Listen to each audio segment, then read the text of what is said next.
तो फाइनली जिस वीडियो का आप वेट कर रहे थे कि सर आर पावर में अब क्या करना चाहिए, लगातार इसको हमने कवर किया था, उस समय से कवर कर रहे हैं जिस समय इसके ऊपर में बहुत सारे डाउट्स थे कि इसके कर्जे जो चुकाए जा रहे हैं सच में भी चुकाए जा रहे हैं कि नहीं चुकाए जा रहे हैं। मैंने हर बार इसका बहुत चीरफाड़ एनालिसिस किया। आज भी एक ऐसी न्यूज आपके सामने लेके आया हूं जिससे आपका आर पावर के ऊपर शायद भरोसा थोड़ा सा और बढ़ जाएगा। अनिल अंबानी के नाम पे बहुत सारी कंपनीज आप जानते हैं, जबकि अनिल अंबानी को स्टेप डाउन करा दिया गया है। अभी उसके वो पेनल्टी लगाई थी रिलायंस होम फाइनेंस के चक्कर में, बट हमने देखा कि वो रिलायंस पावर में तो पहले से ही बोर्ड पे नहीं है, तो 2022 से ही वो रिलायंस पावर के बोर्ड पे नहीं है, तो उससे फर्क नहीं पड़ता उनकी रेपुटेशन को। मैंने ये वीडियो भी क्लियर कहा था जब उस समय ये शेयर गिरा था, मैंने कहा था ये अपॉर्चुनिटी हो सकती है। वैसा ही जैसा कि कल जब ईज माई ट्रिप के शेयर्स को बेचा गया था, मैंने कहा था ये एक अपॉर्चुनिटी है। इसका वीडियो आपको बहुत क्लियरली बना के दिया था, आपको समझ में शायद नहीं आया। 20,000 लोगों ने देखा, उनको शायद फायदा मिलेगा। और आज स्टॉक 36 रुपए के ऊपर में था, ऑलमोस्ट 8-9% के आसपास की रिटर्न कल के बॉटम से मिली एक दिन में। ये आपको कैश करनी आनी चाहिए, ये है मेंटालिटी, ये है एनालिसिस, और ये होता है बाजार पे भरोसा। जब अपनी स्टडी आप लगाते हैं तो आप किसी भी स्टॉक को अच्छे से अच्छा स्टडी कर सकते हैं। और इस चैनल पे रहेंगे तो आपको स्टडी में सिखाई दूंगा। प्रोफेशनल सीखना है, माइंडसेट सीखना है, तो आने वाली क्लासेस की बुकिंग करा सकते हैं जो अहमदाबाद, कोलकाता और मुंबई की होने वाली है। स्क्रीन पे चल रहे नंबर पे आप कांटेक्ट कर सकते हैं बाकी डिटेल्स जानने के लिए। बात करते हैं आर पावर की। आर पावर में ऐसा क्या हो रहा है जो आज वीडियो बनानी पड़ी। ये स्टॉक लगातार अपर सर्किट में चल रहा है, लगातार नॉन स्टॉप अपर सर्किट में, और यहीं पे हमने इसकी एंट्री की थी। उसके बाद अभी तक हम इसको होल्ड कर रहे हैं। मेरे पास भी कुछ इक्विटी है इसकी, मैंने आपको कहा था, मैंने ईएम ऑर्डर लगाया था, मुझे कुछ माल मिल गया है ना, तो मैं उसको नहीं बेच रहा हूं। एक और ऐसी धमाकेदार न्यूज आती दिखाई दे रही है जिसकी वजह से आर पावर पे मेरा भरोसा बढ़ता जा रहा है। अब मैंने लिया है, इसका मतलब ये नहीं कि आपको लेना। आप अपनी एनालिसिस कीजिए, अपना रिस्क एपेटाइट देखिए, उसके बाद आप इसमें निवेश करने का या खरीदने बेचने का प्लान बनाइएगा। न्यूज है नवभारत टाइम्स की कि अनिल अंबानी की एक और कंपनी कर्ज मुक्त होने के करीब, समय से पहले चुका दिए 850 करोड़। और न्यूज है 26 सितंबर 2024 की सुबह 8:30 बजे की, और ये कंपनी है रोजा पावर। अब रोजा पावर कंपनी 1200 मेगावाट का पावर प्लांट चलाती है उत्तर प्रदेश में, और ये कंपनी एक सब्सिडरी कंपनी है रिलायंस पावर की। जब रिलायंस पावर की सब्सिडरी कंपनीज अपना कर्जा चुका रही हैं, इसका मतलब यह है कंपनी बहुत सीरियस है।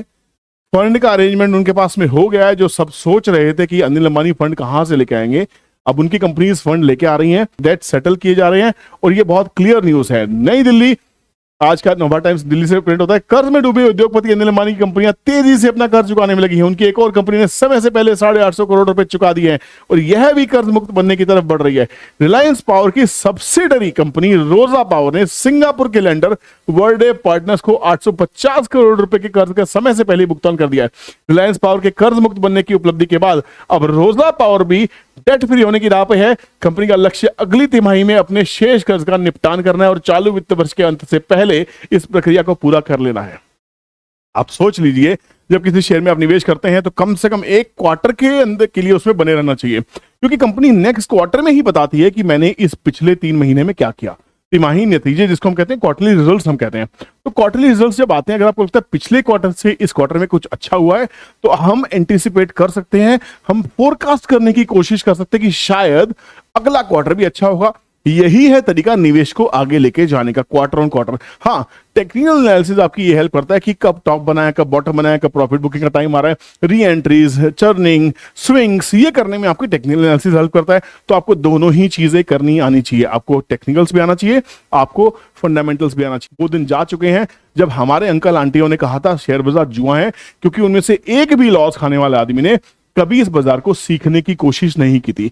आज सीखने सिखाने के बहुत तरीके हैं। आप फ्री में सीख सकते हैं, कंटेंट से सीख सकते हैं। यूट्यूब पे इतना अच्छा अच्छा कंटेंट है।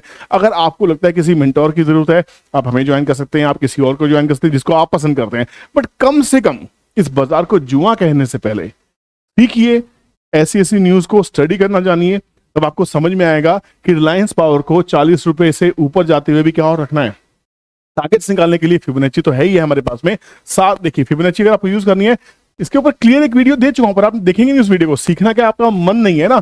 अगर मैं ये इस रेंज के ऊपर मैं फिबोनाची मार्क करता हूं तो बहुत क्लियर है मेरा टारगेट। देखिए 1.618 क्या था, देखिए 43-44 रुपीज हो गया। अब इसके बाद जो इसका टारगेट निकल के आ रहा है सीधा 52 रुपीज का निकल के आ रहा है। 52 के बाद में 61 के बाद में 69। क्या ये मूवमेंट्स आने वाली हैं? क्या गेम चालू हो गया है? मंथली चार्ट के ऊपर देखो तो गेम अलग ही दिखाई दे रहा है। देखिए मंथली चार्ट के ऊपर में इस कंपनी में लगातार बायर्स आ रहे हैं, इसको कोई खरीद रहा है। क्यों खरीद रहा है? शायद इन लोगों को मुझसे और आपसे ज्यादा समझ है, इनको समझ में आता है, या इनके पास पहले से कोई इनसाइडर न्यूज है, कुछ तो है दया, कुछ तो गड़बड़ है कि इनको कुछ मालूम है, तभी ये बायर्स यहां से माल लेके बैठे हैं और अभी तक लगातार बाइंग चल रही है। Look at the buying this month. Game है बॉस, आपको ये सीखना पड़ेगा। वेल्थ क्रिएशन करनी है तो आपको ये सब करना आना चाहिए। टीटी से एक बार पूछते हैं कि आर पावर के ऊपर के नीचे के क्या सपोर्ट रेजिस्टेंस और निकल के आया, देखिए एग्जैक्टली वैसे मैच कर रहा है। यही वो पॉइंट था जब आपके पास में, यहां वो पॉइंट था जब नेगेटिव न्यूज आई थी, स्टॉक ने टैंक किया था, हमने यहीं पर एंट्री की थी, अभी तक लेके चल रहे हैं 42 का। कल का अपर सर्किट 42 का था, आज 44 का है। तो नेक्स्ट पड़ाव क्या निकल के आ रहे हैं? समझदार को इशारा ही काफी है, हाथ कंगन को आरसी का और पढ़े लिखे को फारसी का। मिलते हैं नेक्स्ट वीडियो में। वीडियो अच्छा लगा हो तो कमेंट कीजिएगा, लाइक कीजिएगा, दोस्तों शेयर करना मत भूलिएगा। और हाँ, सीरियसनेस सीखने के लिए तो नंबर स्क्रीन पे है। बाय, जय हिंद।